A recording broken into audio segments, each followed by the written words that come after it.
July 1వ తారీఖు నుండి 3 కొత్త క్రిమినల్ చట్టాలు అమలులోకి వచ్చాయి. ఈ 3 కొత్త క్రిమినల్ చట్టాల గురించి ప్రతి ఒక్కరూ తెలుసుకోవాల్సిన అవసరం ఉంది. ముఖ్యంగా ఇప్పుడు ఒక సెక్షన్ మగవాళ్ళని భయపెడుతుంది. న్యాయ నిపుణులు కూడా దీనికి సంబంధించి అనేక అనుమానాలు, చర్చ లేవనెత్తుతున్న పరిస్థితి ఉంది. దీని వలన మగవారికి చాలా ఇబ్బందులు కూడా తలెత్తే అవకాశం లేకపోలేదని పలువురు న్యాయ నిపుణులు చెబుతున్న పరిస్థితి ఉంది. బిఎన్ఎస్ భారతీయ న్యాయ సంహితలో కొత్తగా తీసుకొచ్చిన సెక్షన్ కూడా ఒకటి ఉంది. ఏంటి ఆ సెక్షన్ అని చూస్తే కనుక ఇప్పుడు వచ్చిన క్రిమినల్ 3 కొత్త చట్టాలు ఏవైతే ఉన్నాయో దానిలో బిఎన్ఎస్ ఇంతకు ముందు ఐపీసీ అని పిలిచేవాళ్ళం. ఇప్పుడు దానినే బిఎన్ఎస్గా పిలుస్తున్నారు. అంటే భారతీయ న్యాయ సంహిత.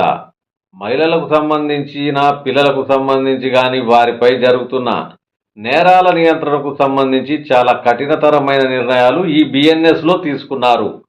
గతంలో మహిళలు అత్యాచారాలకు గురైన వారిని, ఇబ్బంది కలిగిస్తున్న వారిని కేసు పెట్టిన తర్వాత, మగవారి విషయంలో విచారణ చేసిన తర్వాత ఐపీసీ 375 కింద కేసు నమోదు చేసి విచారణ చేసి నిజంగా తప్పని తేలితే గనక శిక్షలు గతంలో విధించేవారు. ఇప్పుడు మాత్రం ఈ వచ్చిన కొత్త బిఎన్ఎస్ చట్టంలో మాత్రం మహిళలపై అత్యాచారం చేస్తే గనక చాలా కఠినతరమైన శిక్షలు పడతాయి. 10 సంవత్సరాల జైలు శిక్ష పడుతుంది. దానితో పాటు జరిమానా కూడా ఉంటుంది.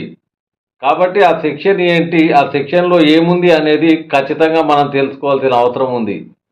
సో ఆ సెక్షన్ గురించి మనం చూస్తే గనక ఈ మహిళలు, పిల్లల నేరాలకు సంబంధించి చాప్టర్ 5లో సెక్షన్ 69లో ఏముంది అని ఇది మనం చూస్తే గనక ఎవరైనా మోసపూరిత మార్గాల ద్వారా ఒక మహిళను వివాహం చేసుకుంటానని వాగ్దానాలు చేసి, వివాహం చేసుకుంటానని చెప్పి ఆ వివాహం చేసుకుంటాను అనే వాగ్దానం నెరవేర్చాలని ఉద్దేశం లేకుండా సదరు మహిళతో లైంగిక వాంఛ తీర్చుకున్నట్లయితే అది అత్యాచారంతో సమానం కానప్పటికీ 10 ఏళ్ల వరకు జైలు శిక్షతో పాటు జరిమానా కూడా విధించబడే అవకాశం ఉంది.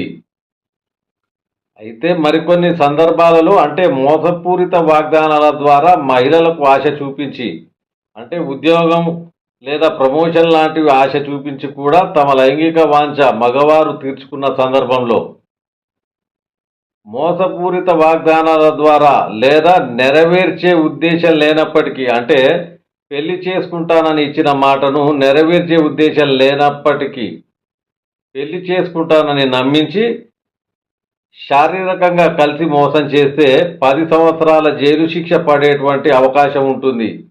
అంటే మహిళ ఎవరైతే ఉంటారో ఆ మహిళ గనక తనను శారీరకంగా కలిసి మోసం చేశారు, పెళ్లి చేసుకుంటానని చెప్పారు, కానీ ఇప్పుడు పెళ్లి చేసుకోనని అబద్ధం చెప్తున్నాడు అని ఆమె గనక కేసు నమోదు చేస్తే 10 సంవత్సరాలు జైలు శిక్ష పడే అవకాశం ఉంటుంది. ఆమె కేసు పెట్టిన వెంటనే అరెస్టు చేసిన తర్వాత విచారణ చేపడతారు. ఆ విచారణలో ఆమె అతనితో ఇద్దరు కనుక శారీరకంగా కలిశారని తేలితే కనుక ఖచ్చితంగా ఆ వ్యక్తికి 10 సంవత్సరాల జైలు శిక్ష పడే అవకాశం ఉంది. సో ఇక్కడ తప్పు చేశారు కనుక శిక్ష పడుతుంది, అందులో తప్పేముంది అనే అభిప్రాయాలు సాధారణంగా వ్యక్తమవుతాయి.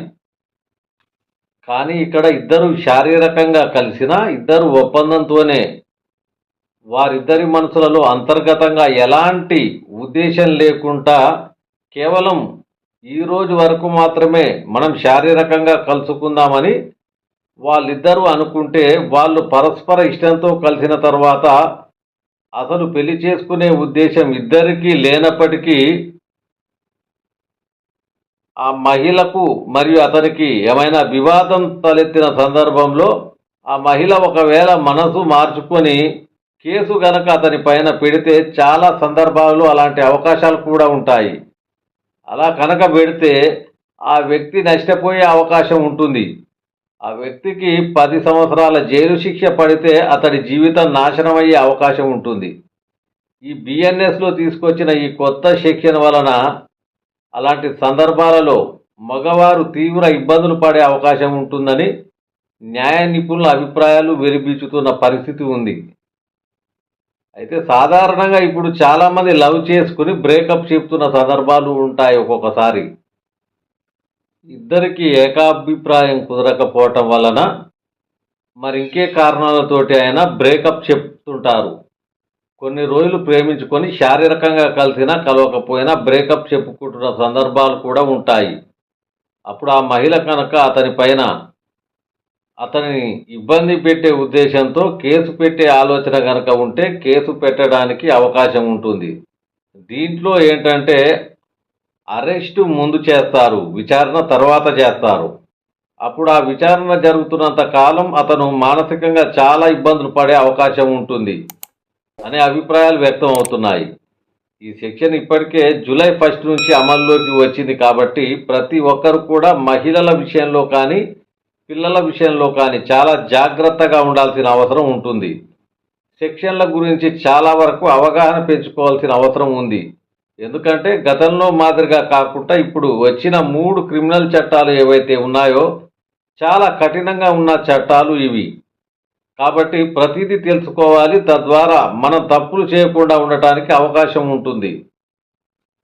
ఒకవేళ చేయని తప్పుకు శిక్ష అనుభవించిన పక్షంలో మన జీవితంతో పాటు మన కుటుంబం ఇబ్బందులు పడే అవకాశం ఉంటుంది.